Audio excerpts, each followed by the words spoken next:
Hey, salut filmmaker, c'est Karimiatri, petite vidéo aujourd'hui où je te présente le moniteur de chez Portkeys, le LH5P. Ce moniteur là, il est vraiment bien, pourquoi? Bah tout simplement parce que tu peux commander, tu peux piloter ton boîtier. À l'intérieur on aura juste voilà, des câbles en plus, donc câble d'alimentation. Ouais, câble d'alimentation donc propriétaire chez Portkeys avec le DC. On aura aussi du micro USB mini jack. Et là, c'est de l'USB-C, micro USB. On a une clé USB où tu vas pouvoir stocker, j'ai mal au cœur en disant, des luttes, parce que j'aime pas les luttes. Bon, tu peux mettre des luttes de conversion de la plupart des boîtiers qu'il y a sur le marché, du Sony, du Panasonic, de la Blackmagic, etc., etc.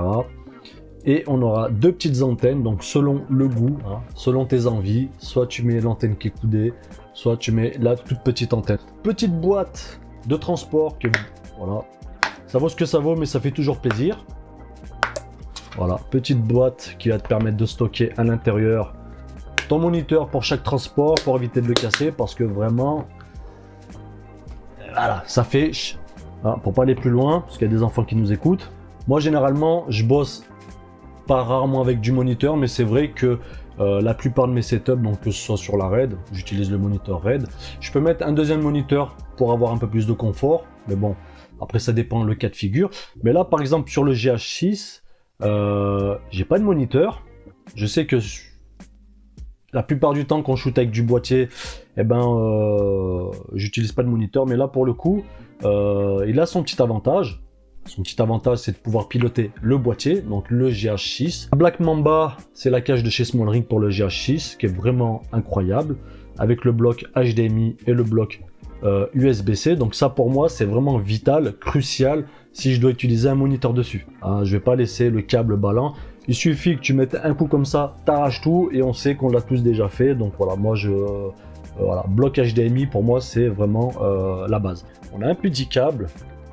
Petit, pas petit, hein. On a un petit câble, donc qui est en micro USB, voilà, sorti à l'ancienne, et qui va pouvoir se raccorder en USB-C.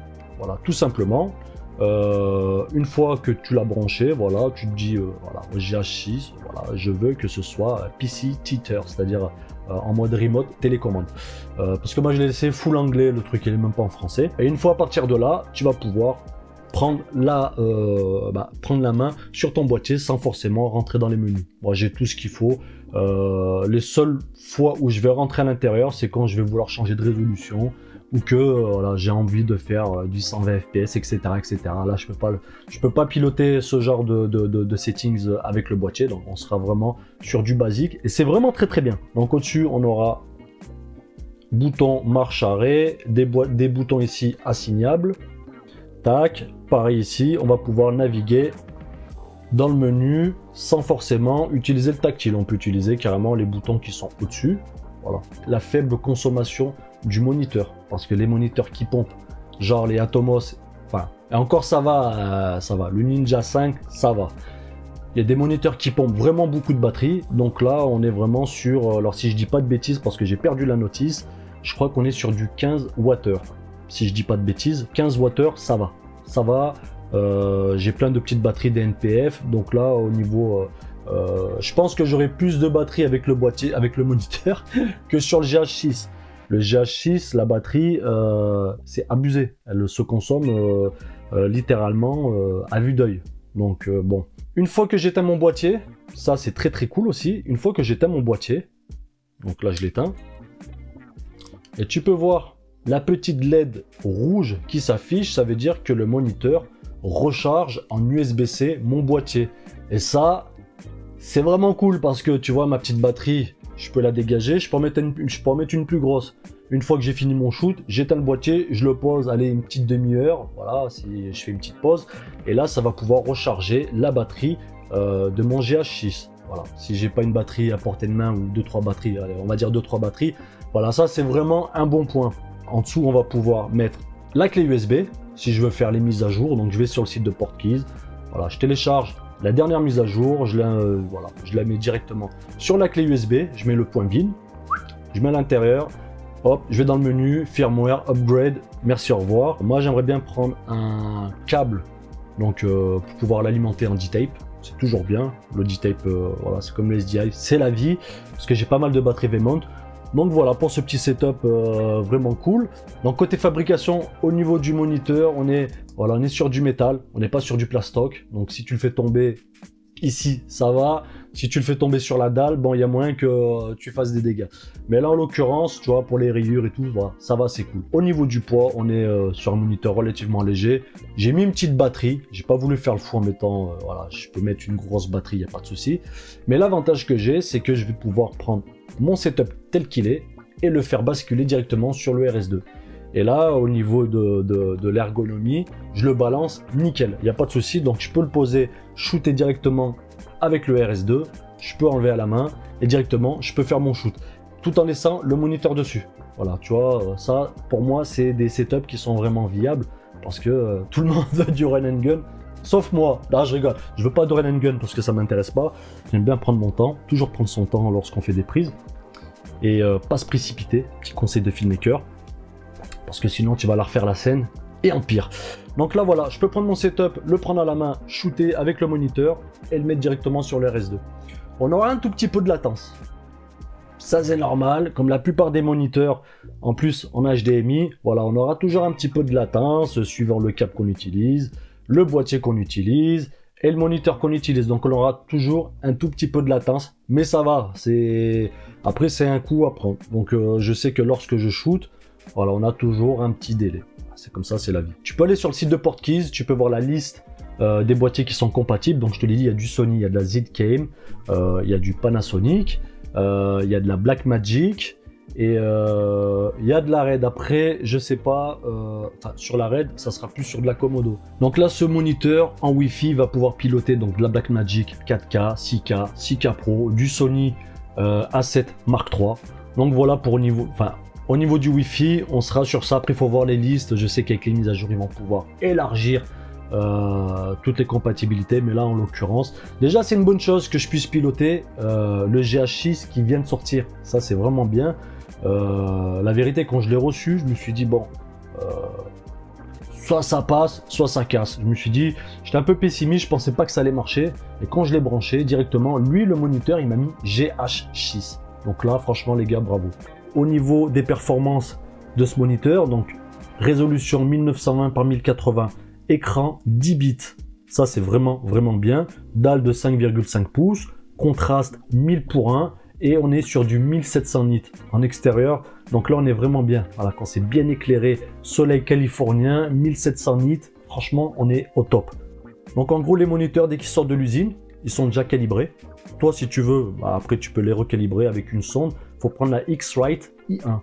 Allez, c'est parti, on va passer sous cet angle parce que pour moi ça sera bien plus simple pour te montrer le menu et les sous-menus du moniteur et comment il agit tout simplement avec mon boîtier GH6. Donc quand je tapote une fois, j'ai le menu qui apparaît, je retapote, je repasse en plein écran. Donc là sur le premier menu, on va pouvoir régler donc la lumière, le contraste, la chroma, la netteté et la teinte du moniteur. Pas de la caméra, attention, ça c'est vraiment que du moniteur. Lorsque tu utilises ton moniteur comme ceci, bon, il n'y a pas de souci, on n'a pas besoin de flip. Mais si tu retournes le moniteur sur du stabilisateur ou autre, et ben, tu vas pouvoir, avec horizontalement et verticalement, tout modifier. Tu vois, hop, tac. Tu peux vraiment faire tout ce que tu veux au niveau des retournements d'image et des menus. Et ça, c'est important. On va sur la petite roue crantée. Tac, voilà, on a le menu. Donc là, moi, je l'ai laissé en anglais. La transparence, on peut la changer. Moi, j'ai mis low, middle, height. Donc voilà, transparence, je vais laisser le tel quel. Je peux reset le moniteur. Si on va pouvoir activer ou désactiver le tactile. Et si je le désactive, j'ai plus moyen de le remettre. Il va falloir que je parte. Donc au-dessus, on a les touches qui me permettent de naviguer dans le menu si j'utilise pas le tactile. Donc ça, c'est vraiment très pratique. Voilà. Et là, je peux le réactiver en appuyant sur la touche qui se trouve au-dessus du moniteur. En dessous, on aura donc le fait de pouvoir mettre des luttes. Donc là, ça va l'activer et le désactiver. Donc là, en l'occurrence, moi, j'en ai pas chargé à l'intérieur du moniteur parce que j'en utilise pas tout simplement. on peut les stocker à partir de le USB et directement tu vas pouvoir choisir ton look et reset ton look. Et en dessous, lorsque tu vas mettre la clé USB, tu peux cliquer dessus et faire l'update. Tout simplement. Voilà, c'est pratique, c'est simple et efficace. Tu peux switcher de gauche à droite, tu vois. Donc en cliquant sur le petit plus, tu vois, tu vas avoir tous les outils qui vont te permettre de bien shooter tout simplement au niveau que ce soit des waveforms, du picking, des grilles, du check field, des fausses couleurs, de l'audiomètre, etc., etc. Donc là, si tu préfères, si je clique dessus, hop, voilà, on va repartir dessus. Donc c'est le check field, voilà, en noir et blanc. Ici on a le focus picking. Voilà, si je reste appuyé dessus, ça va me faire apparaître directement les options de mon focus picking. Je peux choisir la couleur, la sensitivité, l'original style, le black and white, tu vois. Donc on va le laisser en grayscale, grayscale middle, high, black, original. Moi je vais le laisser en original. Ici on aura pareil les fausses couleurs, ARI, user, off. Voilà, à toi de choisir les fausses couleurs que tu veux utiliser. RGB, donc en haut à droite, je peux placer. Donc là je peux agrandir ou non mon scope. Et ça c'est vraiment bien. Je peux choisir là où je veux le mettre. Ça c'est un truc que je kiffe, hein. Franchement, shooter sans scope c'est impossible pour moi. Au moins ne serait-ce juste une parade RVB ou un oscilloscope. Pour moi c'est pour moi c'est impossible. Voilà, je shoot tout le temps avec mes scopes. Tout le temps, tout le temps, tout le temps, tout le temps. C'est vraiment la base pour moi. J'ai une waveform. Comme je te l'ai dit, ça c'est vraiment pour moi c'est la base, hein. La waveform. Et après, comme je te disais, tu peux rajouter ce que tu veux, hein, image crop, underscale, des zebras. Tu choisis ce que tu veux et tu peux les assigner dans n'importe quel des côtés. Et ça, c'est vraiment bien. Tu vois, tu as un petit plus. Voilà, tac. Et je vais me dire, je sais pas, on va mettre un petit zébra. Tu vois, un petit zébra. Et les zébras, il va se mettre là. Et là, je fais encore un petit plus. Et tu mets des petites grilles. Tout simplement, tu vois, ça se met sur les côtés, ça c'est vraiment cool. Tu vas pouvoir augmenter la luminosité, donc là les 1700 nits, on les atteint lorsqu'on est sur 10. Et là je peux te dire que c'est super lumineux, je sais pas si au niveau de ma caméra on a le même ressenti, mais voilà, la dalle elle est vraiment lumineuse. Sur la droite on aura le voltage, très important aussi pour checker le niveau de batterie si on n'a pas des niveaux alors... Voilà, comme sur cette batterie là, une petite batterie que j'ai, tu vois, tu as un petit niveau, tu as 4 niveaux, et là on peut voir clairement qu'elle est totalement vide. Donc ça se recharge aussi en USB-C et c'est vraiment pas mal. Donc voilà, j'en ai des comme celle-ci. Et on peut, pareil comme tout à l'heure, la ventilation, la retoucher ici. Voilà, hop. Allez, on va monter un petit peu de luminosité, histoire que tu voyais un peu mieux. Tu peux swipe de gauche à droite pour afficher les menus. Donc maintenant, on va passer sur la configuration pour pouvoir piloter le boîtier. Donc là, on a Wi-Fi USB, on a Zcam, on a BMCC, BMPCC, BMPCC LAN, Canon, voilà. Et tu swapes sur la droite, on a Sony, du Sony, Panasonic. Voilà, donc soit tu peux mettre avec le câble, soit tu peux directement avec le Wi-Fi. Sachant que tu vois Panasonic, je suis en mode remote, donc là j'ai besoin de mon petit câble qui permet de piloter le boîtier. Mais c'est pas grave, franchement, c'est pas grave. Donc après, si tu passes au-dessus, tu vas pouvoir choisir donc My Device, tu choisis le boîtier, donc tu ajoutes, si c'est le Sony, voilà, tu actives le Wi-Fi, tu fais Add New Device, et là tu vas connecter ton boîtier à ton moniteur en Wi-Fi. Et là tu peux voir sur le bas, en bas à droite, c'est marqué Panasonic DC GH6. Et là, là ça tue. Alors maintenant on va passer à la partie contrôle de la caméra. Donc au-dessus on a l'iris. Voilà, je me mets à F2. Et je peux contrôler pour fermer jusqu'à F10. Et voir plus. Donc là on voit qu'il y a un petit temps de réactivité qui est vraiment, voilà, c'est vraiment très léger, hein. Pas un truc de fou non plus. Mais bon, l'avantage c'est que ça te permet de contrôler ta caméra directement avec le moniteur. Et en plus le truc qui est vraiment bien, c'est quand tu vas mettre ce setup sur un stabilisateur, t'as pas besoin de rentrer dans le menu du boîtier, juste avec ton tactile et ton moniteur tu vas pouvoir bien setup comme il faut. Alors on a le shutter que j'ai mis en degrés. Ici tu peux voir 180 degrés et je peux le baisser. 172, voilà, 120, 90, on va se mettre comme ça. 60, 45, voilà, 15. Là je remonte. Voilà, 180 degrés, parfait. Les ISO, ça aussi, hop. Donc là on a ISO 2000. Voilà, 1600, 1200, 1000. Voilà, tu vois que c'est presque instantané, voire même instantané. Il n'y a pas. Voilà, ISO 2000, 250. Et là, je me remets à ISO 2000. Et la balance. Alors là, c'est une balance personnalisée. Donc je vais aller en dessous sur la balance. Je suis à 5600 Kelvin. Voilà, 8000, 10 000. 3800, etc., etc. Donc moi je vais rester en 5000, voilà, 5005, 5006, voilà, parfait. Après on peut aussi rec. Et quand tu vas rec, tu vas avoir un petit cadre rouge tout autour. Et c'est la même.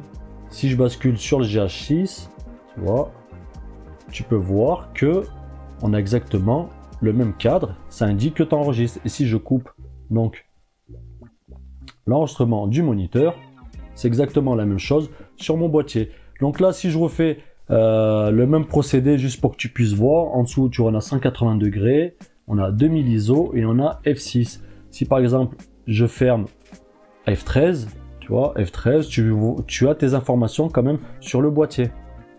Pareil pour les degrés du shutter angle, 45 degrés, voilà, 144, 180. Pareil pour les ISO, on va descendre à 250. Donc là, on aura aussi toutes les informations. Et ça, c'est vraiment cool. Bon, petit filmmaker, cette vidéo, elle est finie. Un petit pouce bleu, petit abonnement, petit commentaire. Si ça t'a plu.